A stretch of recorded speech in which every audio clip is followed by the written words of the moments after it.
Hey YouTube, it's Kimiko coming back to you guys with another video. Alright you guys, so I'm being nosy. I'm looking at somebody over here on this side right here. But hey you guys, I wanted to come to you guys today and do a little video real quick. Let me get some air going on up in here. Ooh, the sun is bright. Alright, so y'all, I want to talk about I met a guy. Y'all, I met a guy. But anyway, it ain't what you think. So I met this guy, you guys. This is kind of like the gift of discernment. Meaning you can wean out people that come into your life that is no good for you. That, you know, you can just off the top see that they're not a good person. One, because your spirit will tell you. Your spirit will start feeling weird. And with this guy, I started having headaches. I started feeling some kind of way, you know. I'm like, oh no, he ain't for me. So this guy that I met, he I don't know, we were talking on the phone, you know, here and there, and you know, one thing he said to me is, I don't want to know anything about your past, which is true. You know, you don't bring your past into your present, because then that could hurt your future with that person, and I get that. But he was like, didn't want to know anything about me. Nothing. So how you gonna get to know me better if you don't want to know anything about me? So another thing, guys, is, so I went ahead and I said, you know, he told me that he was divorced, and he had just got into trucking, and so, you know, I had to let him know, I do need to tell you something about my past, because he said, you seem very guarded and like you have your a wall up. And I said, well, there's a reason for that, you know. And I started to tell him just a little bit about what I had been through in the past. Now, a lot of times you tell somebody what you've been through in the past, you know, that's their gateway to say, well, oh, if she dealt with that, or if he dealt with that, then now I know I can come in. I know what she will and will not deal with. And or if she dealt with that, for instance, abuse or physical abuse, then the person will come in and say, okay, well, I know I can beat her ass or hit on her or whatever the case may be. Although I was not physically abused. But I have been in an abusive relationship before when I was really, really young, like 15 years old, you guys. But anyway, maybe we'll talk about that later, because now that I know what a narcissist is, shit, I've been dealing with narcissists for a minute, and I didn't even know what the hell it was. But anyway, so this guy, which I think he's a narcissist or just a fucking idiot, probably both. But so I told him a little tidbit about what I had been through. And you know what he told me? He said, you know what you're describing to me is basically just, it's what guys do. What? What guys do?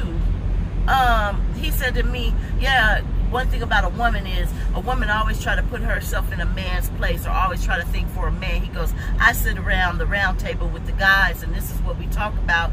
And, you know, it's basically nothing but, you know, that's what guys do. Shit, he had game. The dude that you was messing around with, shit, he had game. He said, basically, yeah, that's my friends, my boys talk about doing it all the time. And then he says, well, I'm not that type of person. I don't do people like that. I said, you don't understand that this is a mental disorder that these people have. They actually seek you out, and they get joy from doing that, from hurting you and, you know, lying to you and reeling you in and making you believe that, you know, you're their only one and that they want to be with you, and that there's a future with the two of you guys, and they get a high out of it. And they're predators. They're always looking for the next supply. You know, I tried to explain to him the whole thing, and I asked him, did he know what a narcissist was? You guys, I'm going to throw this cigarette out because it's too much right now. But anyway, and he said he didn't know what that word meant. And so a lot of times, you guys, you know, when you meet a person, ask them. Ask them, do they know what a narcissist is? And if they don't know what a narcissist is, be aware. Be very aware. Because he said to me, I don't feel like that they actually, you know, I don't think my boys was really intended on really hurting somebody, or not that I was they were intended to hurt. He said, I don't think that they get a thrill out of hurting somebody, and they like to see, you know, a person sad. And I said, but why would a person tell you that they intentionally tell you they love you and try to bring you into their circle just to ghost you or degrade you, or then throw you away like a piece of trash and discard you? And he said, well, you know, my boys, shit, they do it because, you know, they just doing it because they trying to get money out of a woman, you know, and they don't really care nothing about them. All these things that he's saying to me is what a narcissist does, but he doesn't realize that this is what it is. He's like, no, I don't think it's a mental disorder shit. It's just game shit. It's just game. I'm like, and you know, he said to me, you know what, one thing is, money is the root of all evil. You told me this guy gave you X amount of money and did all these things for you. He said, and you seen some of the red flags and you still didn't listen to it. I said, so what are you saying? Because I saw the red flags, that he said the money overpowered the red flags. And I said, so what are you saying? Because I took the money and the trips and did all the things together with him, ha ha ha, that's what I get? And in so many words, that's what he was saying to me. And that didn't sit right with me, because he was basically making me as the victim, shaming me and making it seem like it's my fault as the victim. My thing of it is this. It didn't have nothing to do with the money, because I've explained to you guys before that anything that this man did for me, I could have done for myself. And I have done for myself. When I got into this relationship with this bum, I had everything. Remember, I was on the job for 15 years. I was the assistant manager, so with 270 something people underneath me that I managed. I did the P&L. I hired and fired. I counseled people. I dealt with the security issues, asset protection. I dealt with everything. Everything. The numbers, the books, the whole nine. So I was making really good money. I was just bored with the job, because I should have been in corporate by then, you know, and I just got to the point where I didn't want to deal with a lot of young people that were coming into the company that, you know, they have their own way of thinking, and it's not the same way of thinking that I grew up with. You know, I grew up, you work for what you want and you work hard for what you want. But anyway, back to the subject. So this guy was basically shaming me for being a victim. And it didn't have anything to do with the money. It had to do with the fact that this man came into my life and made me believe that he loved me. Made me believe that we were going to have a future together. He charmed me. He was a charming person. He was a beautiful person. I used to call him beautiful. You know, he would call me on the phone. I'd be like, hey, beautiful, how you doing? And one day he asked me, why do you call me beautiful? And my definition was that because you're beautiful inside and out. Your heart and your mind is beautiful. And, you know, he was the type of man that opened doors for me. He did listen to things that I needed to tell him or vent, or, you know, he was right there. Anything that I needed physically, mentally, emotionally, financially, spiritually, we prayed together every day. He initiated the prayer every day, which all of this was a lie, you know what I mean? And that really vexed my spirit, because to know that this man was praying with me knowing that he had an ulterior motive from jump. So it wasn't the money that I was attracted to, it was him. Everything about him. And there was some cosmetic issues about him that I overlooked, because it wasn't about the physical. It was about his heart and his mind. He got me into trucking. He taught me everything I knew about trucking. You know, he told me the ins and outs. I mean, he mentored me over the phone every day. Don't do this, don't do that, go here, go there. You don't want to go to that truck stop because that person, you know, it's lot lizards and it's bad over there. That's a bad neighborhood. You know, take this route here. He would be driving his truck and we would be on FaceTime and he would have the map out driving his truck telling me, go this way, go that way. If I were to get lost, I could count on him 1000%. to teach me and get me through this trucking thing when I was scared, when I was going through the snow, when I was going through wind, rain, sleet, ice, whatever the case may be. This man that I was with taught me everything. And so I do look at the positive as far as I got a lot out of the relationship, the way it went about and the way it ended and the way I found out about everything was a lie, the way he was feeling about me and all the characters and all that stuff. That was bad.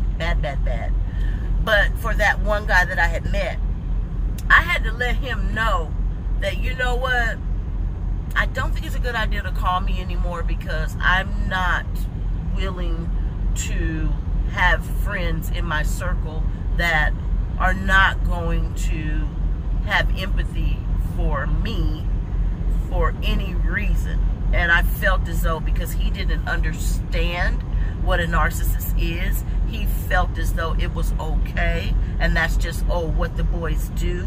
That's not what the boys do. Everybody's not like that. Every man is not like that. Every man doesn't have an ulterior motive when meeting you. That's not normal. That's not what people do that are genuine people.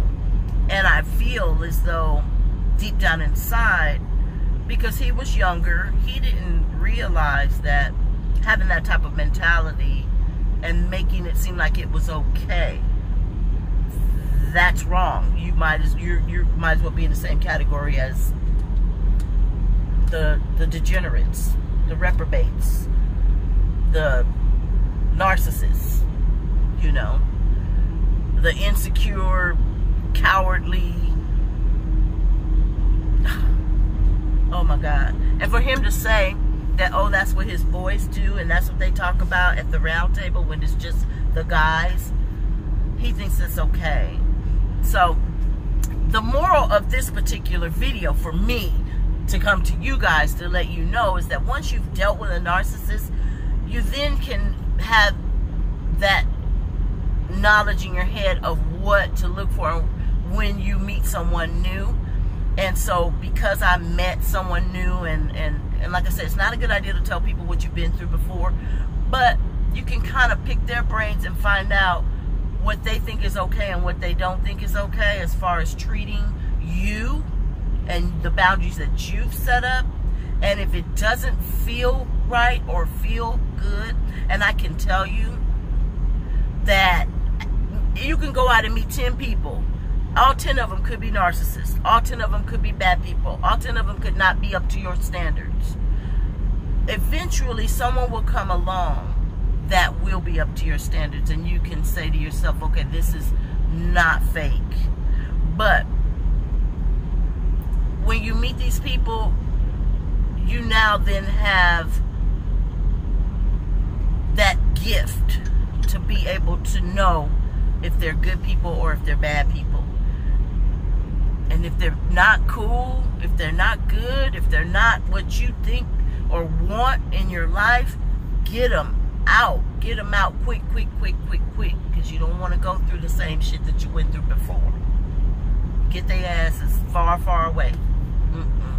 And so being out here as a truck driver, I do meet a lot of people.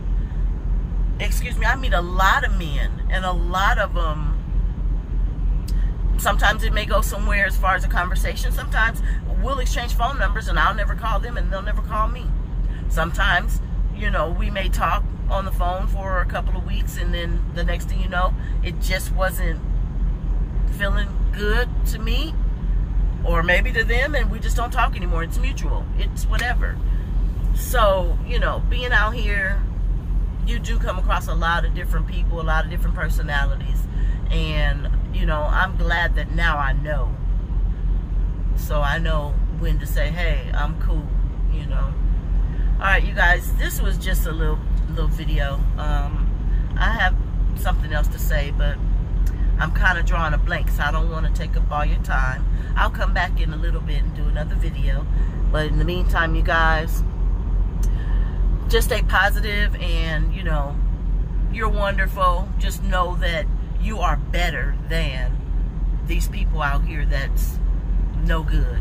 You're better than that. Always hold yourself to a higher standard. always love self, because self is number one. So, Kimiko, I'm out. You guys, make sure you hit the like button, make sure you hit subscribe, make sure you hit the bell notification, and press all so that you guys are notified when I upload another video. Alright, you guys, as well as leave a comment below, because I would like to know what you guys are thinking, and I would like to know, you know, what you're going through, and maybe we can be of a help to each other. This is the reason why I started this channel.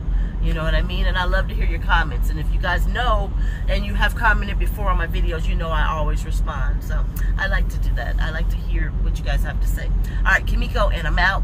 Peace.